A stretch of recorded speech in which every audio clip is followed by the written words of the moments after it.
This is a Rogue Media Network podcast.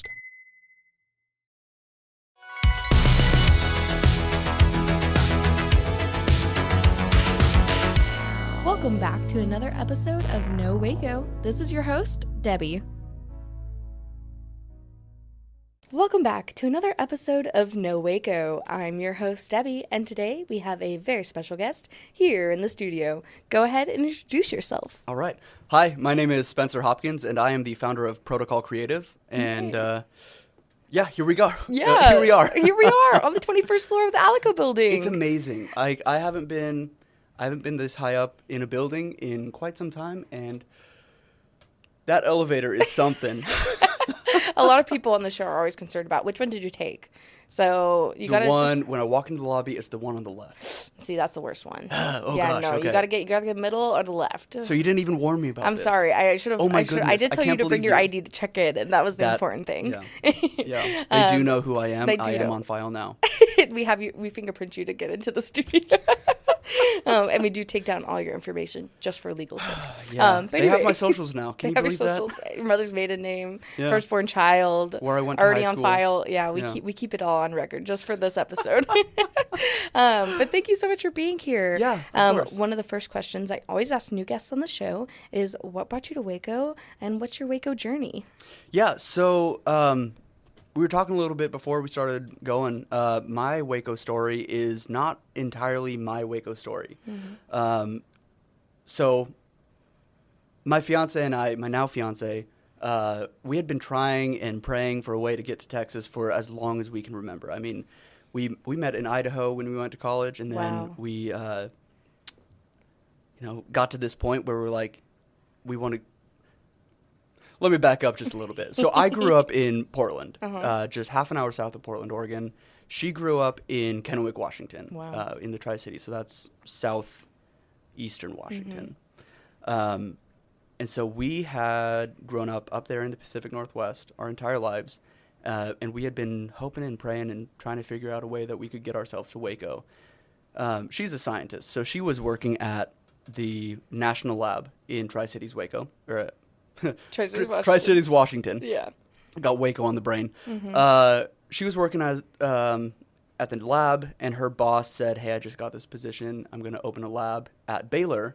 I want you to come with and get your PhD with me and come work for me." And she said, "Well, that's an answered prayer." Amen. So we both looked at each other and said, "Absolutely, it's about time." So we packed our bags, did a 3-day road trip to Waco, and we've been here almost 3 years. Wow, that's amazing. One of my best friends, she lives in Washington, and so they would do the Washington to Waco drive like 2 to 3 times a year, and I was like, "Oh my y'all goodness, are crazy." That's nuts. I could not do it. No, I flew in. I love driving. I'll take my little 4-hour flight, and I'll be happy with it.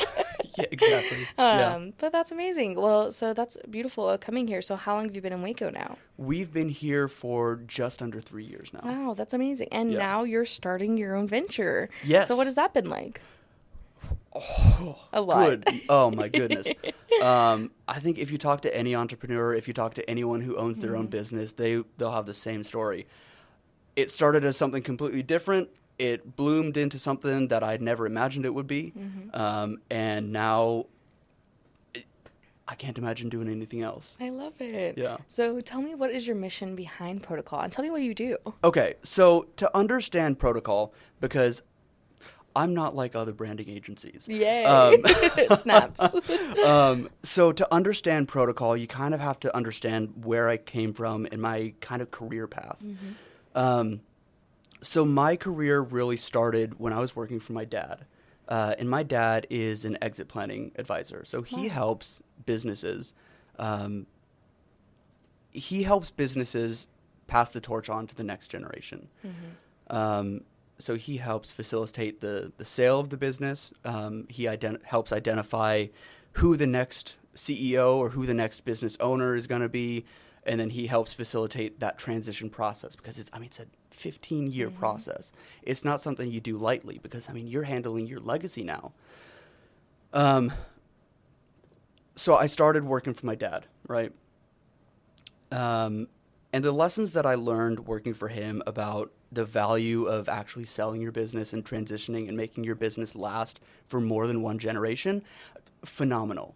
There are a couple staggering statistics out there. 80% of businesses don't pass on to the next generation. So if you think about it, it's a complete tragedy because if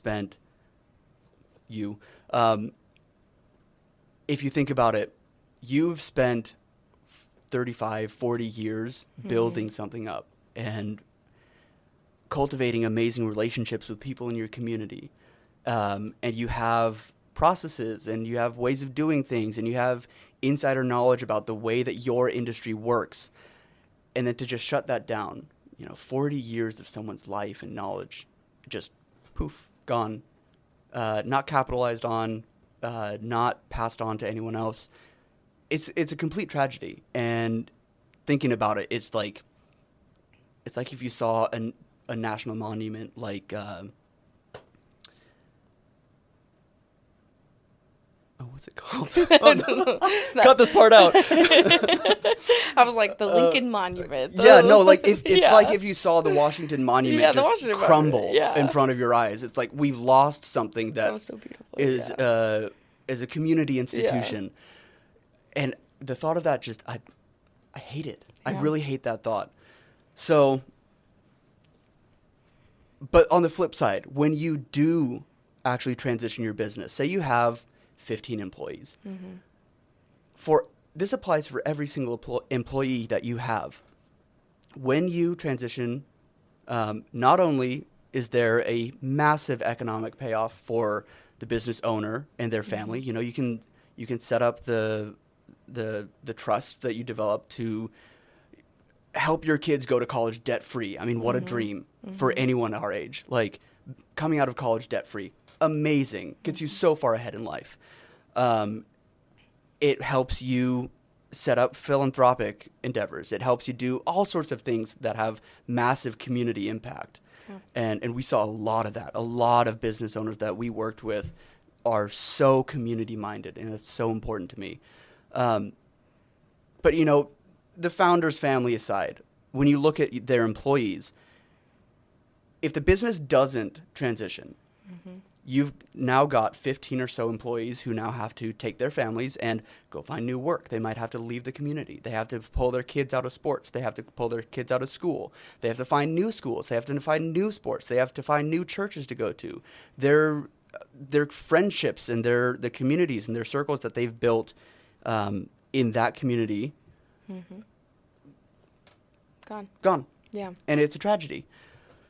So I learned a lot about the benefits of transition planning from my dad. I also learned that I don't want to do that for the rest of my life. I looked around the office one day and I realized I'm surrounded by tax, legal, finance, paperwork just everywhere. And I looked at myself in the windowless office that I was sitting in and I thought, no. I can't do this. I can't do this. So I pulled the biggest 180 that I could think of. And I went to school and I studied graphic design. I was gonna say, and then you got a liberal arts degree. Exactly. So I got a Bachelor of Arts in graphic design, and my dad said, Spencer, you're going to regret it if you don't at least minor in business administration. So I did. Okay. That was a good idea. Thanks, Dad. My degree's in comms and PR. So. Exactly. So that was a big transition. So I transitioned from exit planning to graphic design. I studied graphic design, fell in love with it, fell in love with logo design and layout and typography and learning colors and all of that. I mean, when you think of graphic design, what do you think of?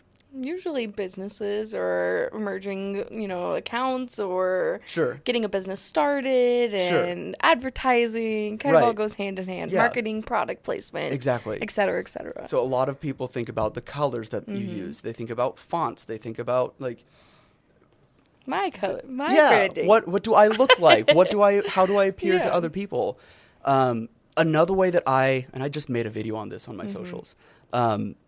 another way that I like to think about graphic design is that it's visual communication. Mm-hmm. And when you think about it that way, you can start getting into what are we saying? Why are we saying it? Like, what are the colors? What's the theory behind the red and yellow? It's exactly. the theory behind the colors you're choosing. Why does red evoke this? And in context, what does it mean here? So when you start thinking about it that way, you can start forming really clear ideas of exactly what message you want to say.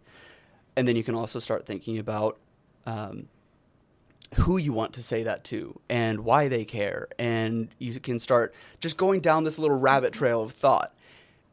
Eventually, you get far enough away from thinking of just graphic design, you get to the point where you're doing something called brand strategy, which is, when you think about it really simply, it's just...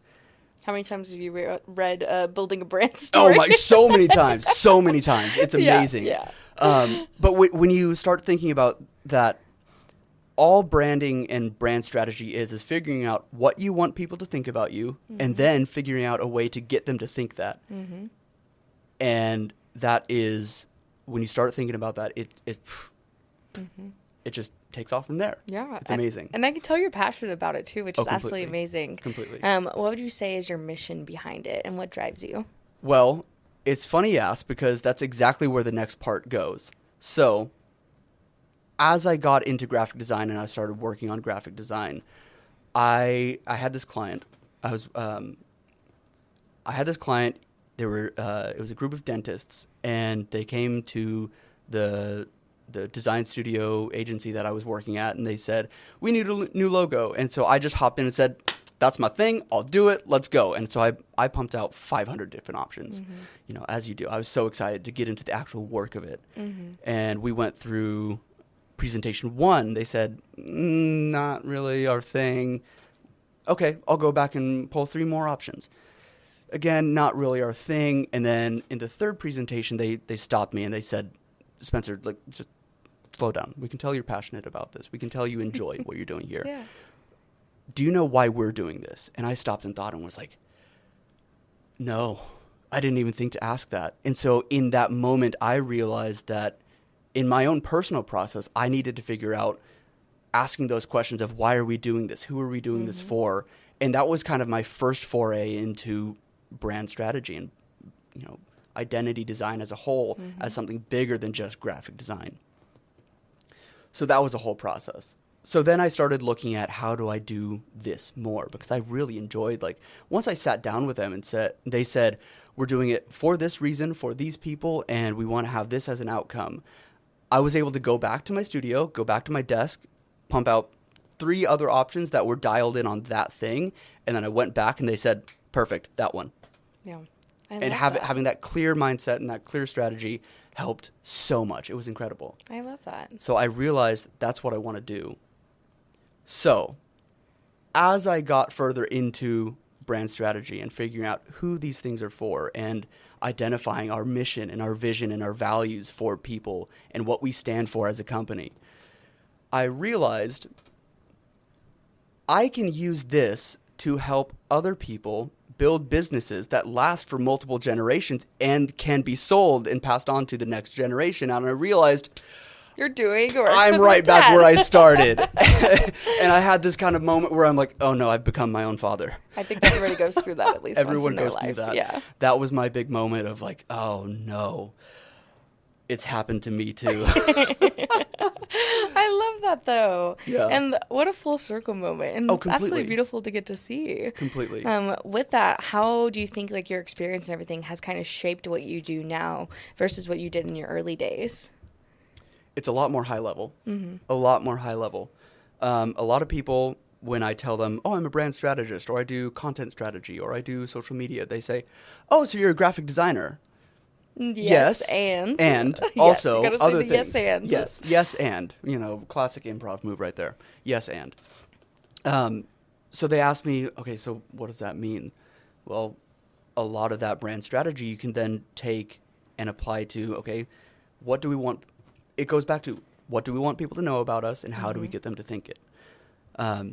You go through that process and you start to develop a whole bunch of different applications. One of those applications is social media marketing and marketing in general, but I like social media. Social media is the easier way to do it. It makes sense. Easier. In quotation marks. Easier. Correct. It's nobody gets social media, and we can talk about this. Yeah. Even I don't get social media. We do it professionally. I do this professionally, and I don't get it sometimes. Yeah. The thing that people don't realize is when you do social media for yourself, it's the analogy of being inside the wine bottle and trying to read the label. You're just too close to it. Like, even myself, I do this professionally. If you look at my social media, it's all over the place. I don't know what I'm doing with myself because I'm too close to my own problem to solve it. Yeah. So that's what I help other people do. Is I come in, and my tagline is that I'm an observational outsider. Ooh, snaps! I like to come in, and one of my talents that I'm really proud of and that I love to share with other people is I can walk into a space, or I can take a look at something, and I can say, boom, boom, boom, here are your 3 problem areas. These are the things that you need to fix. And if we fix those things should start to turn around. And as a track record, I mean, it's worked fairly well so far. I mean, I can't share a lot of things because of NDAs, but, it works pretty well. Yeah. I love that. Yeah. And with that, it is interesting to always see, like, being able to do that, and then, like, coming in with that outsider's perspective, or coming in with a different perspective. People don't often see that. Yeah. And then it's like, oh, what can I do to enhance this? Or, I mean, you're doing great already, but what can I do to make it better? Right. Those are always just those little things. Exactly. What is some advice you would give to other business owners, or maybe even other people who are kind of wanting to do something similar to you? What is some advice you would give them? Well, I mean, let's start with the business owners who are trying to figure out how to do social media better for themselves. Let's start with the definition of business. I mean, what is business when you break it down? I mean, I minored in business admin. All those classes that you take, it can be boiled down to one simple idea. All business is one party helping another party live a better life. So what does that mean? Like, how do you define a better life? Well, that's one of the things that you can work through. What does a better life look like for you? Does it mean time freedom, or do you get to spend more time doing what you want to do and less time in the office? Does it mean making more money and having more things to spend your money on? Like, what does a better life mean for you? But when you start to think about business as how can I make life better for someone else, it changes your entire perspective. So when you start looking at social media, a lot of people look at it as social media is my place to just show up. It's my place to talk about me and what I do and what I can sell you. And you'll notice a lot of the things that I've said just now involve the word I. Social media, by definition, is social. It's a place for us to get out into the world and connect with a specific audience. And my watch keeps flashing you in the eyes. I'm so sorry. It was doing it on your face. I'm so sorry. I'm going to take that off. Social media is a place for you to connect socially with a community. So start by defining what community is that. What type of people can you best serve? What is the audience, the target audience that you have that you can help improve their life? And my go-to method for social media marketing in that direction is this is me. This is how I can make your life. I just hit the mic. Sorry. This is me. This is how I can make your life better. I love that. And just demonstrate that. I think that's true. And I love that specifically. And again, it really is like, how can you help someone else? And I always tell people it's a platform. Yes. Like, rather you're using it for your voice or to amplify others' voices, it's also a place for voices to be together. Yes. So it's so important to think about it that way. Absolutely. I love that. With that, kind of, what is like one of your bigger goals, or what are you looking forward to most? What is something you're working towards? Oh, gosh. Working towards? I mean, just getting off the ground, really. I mean, you're like, I'm at this still. So... yeah.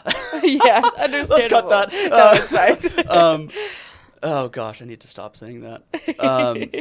I mean, goals for the future, I mean, I exist to help other people. I am running a workshop, and maybe we should save this for the shout out portion. Hey, that's okay. But I'm running a workshop on November 5th at the Chamber of Commerce, helping other people figure out how to do social media better. I've written out this whole framework of what you can go through and how to identify your 4 target profiles, and build content that connects with those people. I would love to get to the point where I can provide opportunities to other people. One of my foundational beliefs as a business owner is that if you own a business and if you provide a service, you're not just there to serve your customer. Business is not a self-serving thing, first and foremost. Business is there to serve the needs and the wants and the desires and the aspirations and all the philosophical things of your customers. I think just as much you're there to serve the people that help facilitate that. So anyone you work with, your partners, your employees, anyone who provides a service to you, I think you have a responsibility to provide opportunities to other people and help them grow in their character, help them grow in their career, in their opportunities, and then if it's the case, be a stepping stone for them to go out and do and be of service to other people with whatever skills that they've learned from working with you. So I really want to get to the point where I can scale protocol to bring in other people, because I'm not the smartest person in the room, and I never aim to be. I want desperately to bring in other people who know more about things than I do, so that I can say, okay, we have a client, these are their goals. And I go back to the team and say, these are the goals, this is where we're headed. You're really good at this part of this. You're really good at the graphic design part. You're really good at the social media management part. You're really good at the project management part of things. And have each person using their God-given gifts to help support our client. And I want desperately to be able to provide those opportunities to other people. I love that. I love that, because when a lot of people talk about growth, it's always like, oh, like you were talking about, what do you want? What is the bettering the life? But to bring in other people, I think, is really just an easy goal. And again, it goes back to community. It's about expanding. Completely. It's about giving back. It's about serving your community. Creating that legacy, which I think is so important. Yes, and that's what I'm all about is, gosh, I've thought through the tagline so many times, and I've rewritten it so many times, but it's taking your protocol is all about taking your business and turning it into taking your craftsman business almost. Because I like to work with people who really care about the quality of the things that they do. Low quantity, high quality is what I'm all about. But I love helping craftsman businesses transform into heritage brands that last for multiple generations. Because again, it's about serving people, and the best way you can do that is to set up your business and your resources and what you know how to do best. Set it up for multiple generations. Teach other people how to do it the way that you would do it for your mission and for your values and the way that you envision it to be. And just protecting that and creating a protocol for people to follow, which is where the name comes from. Creating a protocol for people to follow so that they can encapsulate their ideas and pass it on to the next generation. I love that. That's absolutely amazing. And why do you think it's so important for you to be in Waco right now doing this? Waco is so quickly growing. I don't know if this is still true. I hope it is. But I read somewhere recently that Waco is the fastest growing economy in the United States. And that is mind-blowing. This is Waco. We're not in Dallas. We're not in Austin. We're in Waco. We're small town. We're community-minded. And if we can help people in Waco grow those values and spread those values with the world, amazing. I think the world would be better off for it. I think so too. And I think it really is beautiful getting to see Waco grow so much. With that, of course, we'll take a quick commercial break and then we'll be right back. All right. And now for a word from our sponsors.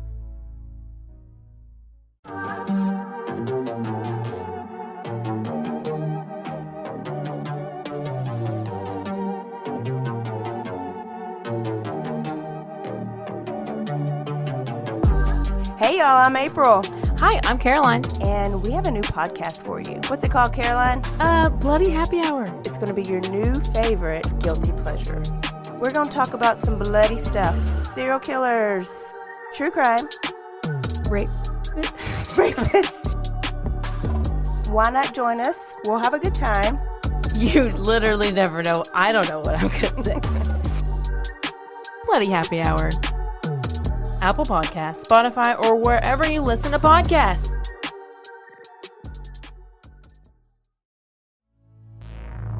And now, back to the episode. And we're back. So we're just talking about your event that you're going to be having on November 5th and just talking about some of your plans for creating your own legacy. Yes. With that, one of the first questions I love to ask when we get back from break is, what is something you would like to see more of in Waco? Something I'd like to see more of in Waco is actually already happening. There is a large,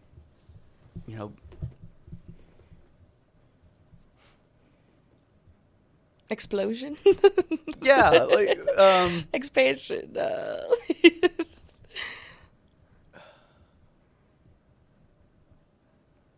I've completely lost my train of thought. You're fine. It happens. Oh my gosh.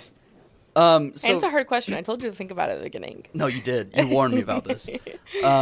Something that I'd like to see more of in Waco is it's already happening. I'm just struggling to put it into words. It's just so beautiful. It's so hard to put into words. It's so aspirational and beautiful. It just I'm not quite the poet to put it into words. Exactly. Yes. No.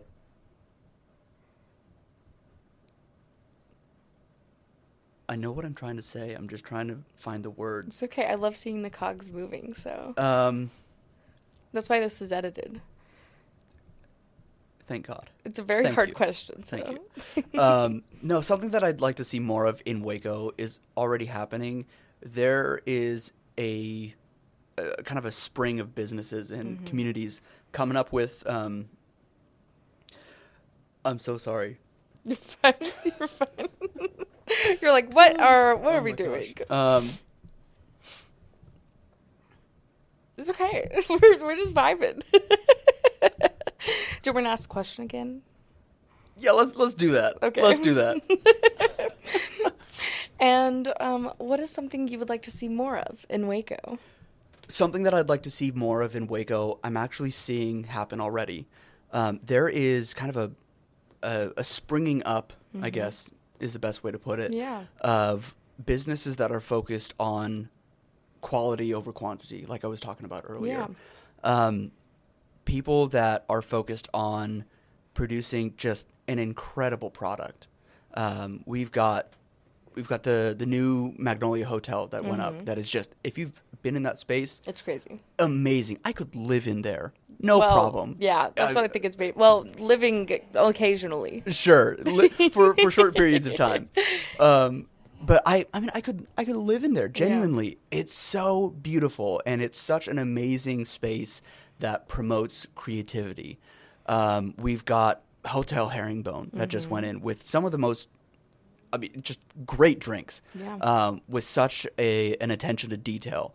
I love working with businesses that focus on the quality and the detail and creating heirloom type crafts, like woodworking crafts, like cabinetry and carpentry and just amazing stuff like that. Yeah. But there's a resurgence. It's not really a resurgence, more of just a surgence of high quality things coming to Waco, and it's really turning Waco into a beautiful, beautiful community. Yeah, I agree too. And I think that's why it is so important to have people that do like you do, because with us having all these new businesses, what makes them stand out? What makes them different? Why is it important to be here in Waco? And I think that's so important for people to realize as well. But it's so cool to get to see that we're living in that timeline right now. Oh, completely. What is something you love most about Waco? Something I love most about Waco is just the people. They're fantastic. And it ties back into something that it ties back into your last question about what I want to see more of in Waco. That Cool again, people. cool people. Cool people. Cool people who are fun to be around. Yeah. But also cool people who are fun to be around, who are doing things for a reason, who are mission focused. Businesses with a purpose. We've got a few businesses that are philanthropic, and maybe philanthropic is the wrong word. But they're focused on giving. They're focused on doing something for the community. Again, not focused on serving themselves, but not focused on serving themselves, but focused on serving their community. Yeah. Right? Which I think is just so important. Yeah. Again, it comes back to community. Yeah. And I think Waco right now, especially how fast we're growing, it's really amazing to get to see that. Completely. And a lot of people say the reason why they love Waco is because it has the big city feel, but still is community. Like, it still has that small town vibe. Definitely. There are things you can do in Waco, for sure, but it retains that small town culture. And I mean, that is culture. Let's talk about culture and how important that is to a community. And not even just a community, but to a business. I mean, part of what I do is so my whole thing is helping businesses last for multiple generations, right? How do you make that happen? First of all, you have to know what your mission is, what your values are, what you stand for, what you as a business want to see more of in the community, or as a founder, what you want to see more of in the community. Identifying those things and then bringing in a group of people who hold those same values and who want to be in that business and do the same things for the same reasons. So you're not just building a business, but you're building a community around a set of values. If you want to create a business focused on culture and values and commitment to an idea or a mission, you have to focus on culture and your people. And the way you lead and serve those people. When you're building up a business, one of the things, going back to when I was working with my dad, one of the big objections that we saw business owners and founders have is, I spent 35 years building this. I wanted to know and be sure that if I hand off my legacy to someone else, they're going to not tarnish my reputation, because my name will still be attached to the business. They're going to serve the same people in the same community. They're not going to change the structure and the bones and the soul of the business to a point where it's unrecognizable. The way you solve that is by really, really coaching your team. As a leader, as a manager, as a boss, you have a responsibility to lead your team in a way that they learn how to solve their own problems. You give them your framework, you give them your way of solving problems, and you explain, we approach problem solving from this angle for this reason. Here are the parameters, here are the things that you need to consider when you're solving this problem. Obviously, you need to document all that. But then you need to teach your team how to replace you, essentially, which is something that no one wants to think about. But, eventually you need to step away and let your team thrive. You need to open that possibility up to your team so that they can step into their full potential and take over, so that you've now trained the next person. Identifying the culture fit for that is so important. Identifying the values fit for that is, all of it is so important to creating a legacy. When you go back and you take a step back at a 30,000-foot level, what you do as a leader and as a founder and a business owner is you create the team. Some people will leave. Some people will stay. When you get to the point where you yourself as the founder are ready to step away and leave the business and hand it off to someone else and trust your reputation and your legacy to someone else, you need to be sure that the person who fills that gap is ready to step into your shoes. And training them on your culture, training them on your processes, training them on your way of handling people and leading people. So important. And that's something that I offer, is I offer the coaching on that and the mindset of how to approach that. It's not easy. And for people like me, I love being the leader that will always jump in and step in and solve problems for my team. Let it go, yeah. But sometimes, you got to let it go. You've got to teach them. You've got to learn to look at being there for your team in a different way. You're still being there for your team, but it just means showing up a little bit differently. Yeah. And I think that's so important as we go back to community. With that, it does sound like you've had a beautiful community around you and have been able to kind of build that up on top absolutely. of it. It already leads into my next question. Do Sure. you have anybody you want to shout out that's kind of helped you along this journey? Oh, or anybody else? Absolutely. So, one, my parents. As I said in the beginning, my parents were foundational in shaping who I am as a person. What I believe, why I approach things a certain way. My dad and my mom, they taught me everything I know about project management and how to lead people and, just how to be a good person. And I value that so deeply. My fiance, she is amazing. I've never had a doubt she's never expressed doubt towards what I want to do and why I want to do it. She's been my biggest supporter, and I'm the luckiest guy in the world, truly. She's phenomenal, and her work ethic just drives me to. I was telling you earlier. She works 100-hour weeks. That's amazing. She is there in the lab doing her thing, day and night, literally. Wow. Literally day and night, and so seeing her work that hard I want to work that much harder for her too. There are a few resources that I could not be in this mindset without, additional to my friends and my family. Yeah.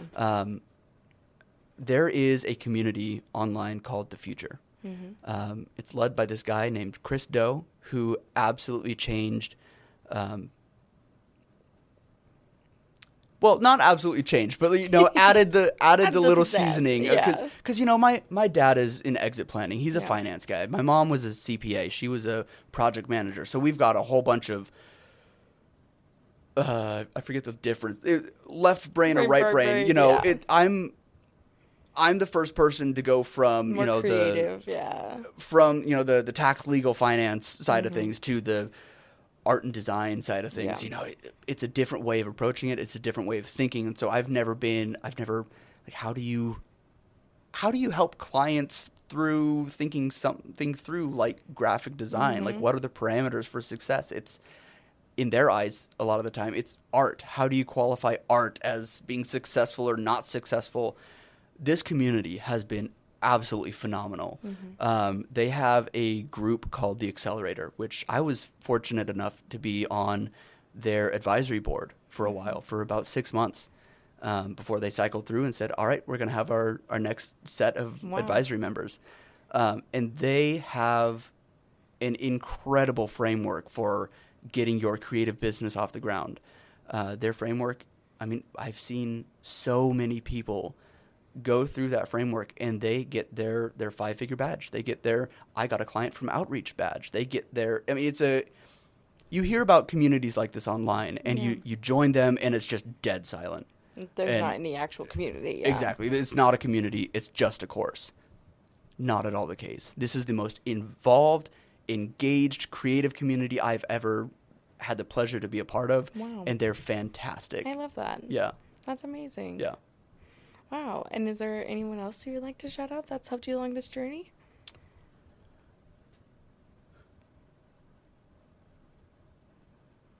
If you want to shout out your event happening on the 5th again, you can shout it out again. Oh, yeah, that's a great idea. Or if there is anybody else. Well, there are other people. Don't forget about them. They'll come after you. Yes, I know. Well, I'd like to thank Beyonce for one. Okay, yeah. Thanks, Faye. Gosh, what a tangent that I should not go on.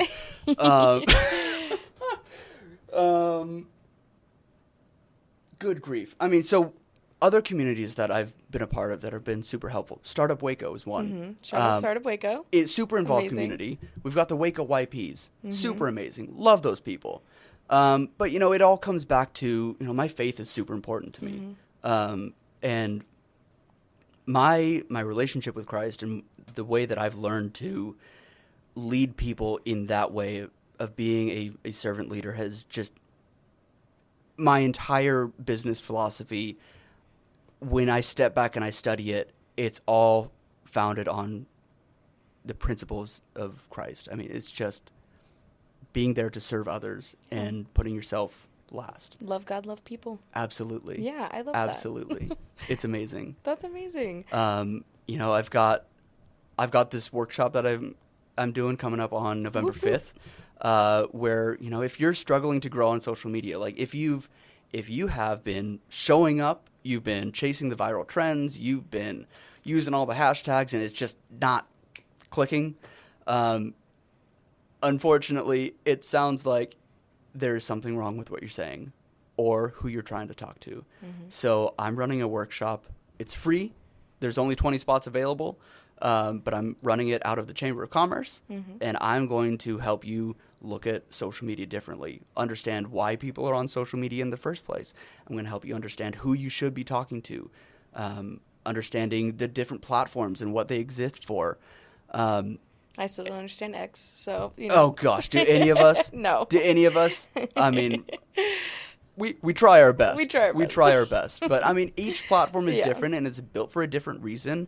And if you're trying to put LinkedIn content on X, it's not going to work. It's not going to work. It's not going to work. That's not what people are there for. Yeah. And so understanding, your audience's mindset and what they're thinking about and what they want and how you can best show up for them, it's a good workshop. I love that. I've gotten some really good feedback on it so far, and I'm really excited to actually launch it and share it with the community. Yes, of course. We are so looking forward to that. And, of course, plug yourself. Where can we find you, find more about you, all the things? Yeah.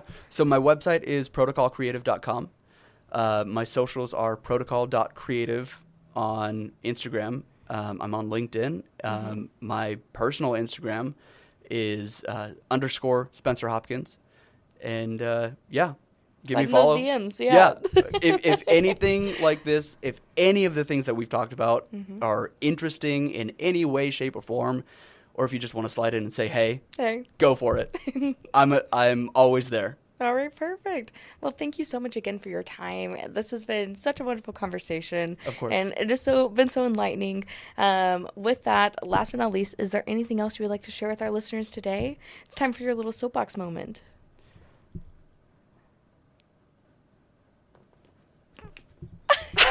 You can just say thank you. A lot of people just thank everybody. Come out, come say hi, whatever. Have any bigger picture words you'd like to say? I'm such a big picture I'm such a big picture person. I love helping people just talk through things, and I love getting into the minds of other people.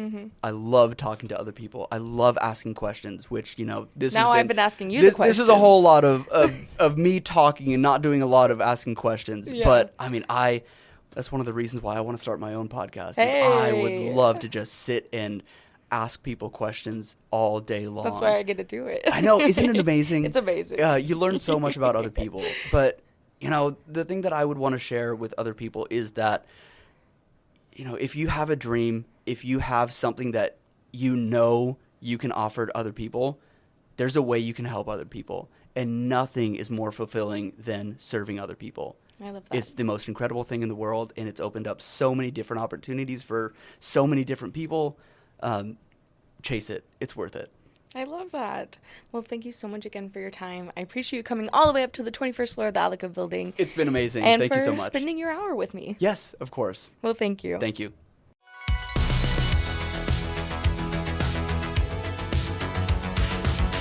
Find us everywhere on all social media platforms, KNOW_Waco. Check us out at roguemedianetwork.com, and we're on YouTube under Rogue Media Network. Check out nowaco.com.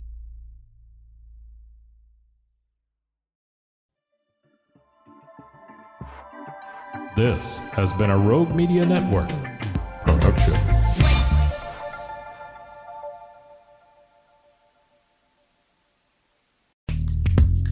Are you a podcaster? Let's talk podcast hosting. Are you tired of your current podcast host? Need real support in a community that gets it? At Rogue Media Network, we offer top-tier podcast hosting services to help you thrive. From hosting and distribution to dedicated support, we've got you covered. Starting as low as $25 a month. Join our community of passionate podcasters today. Contact us at hello@roguemedianetwork.com.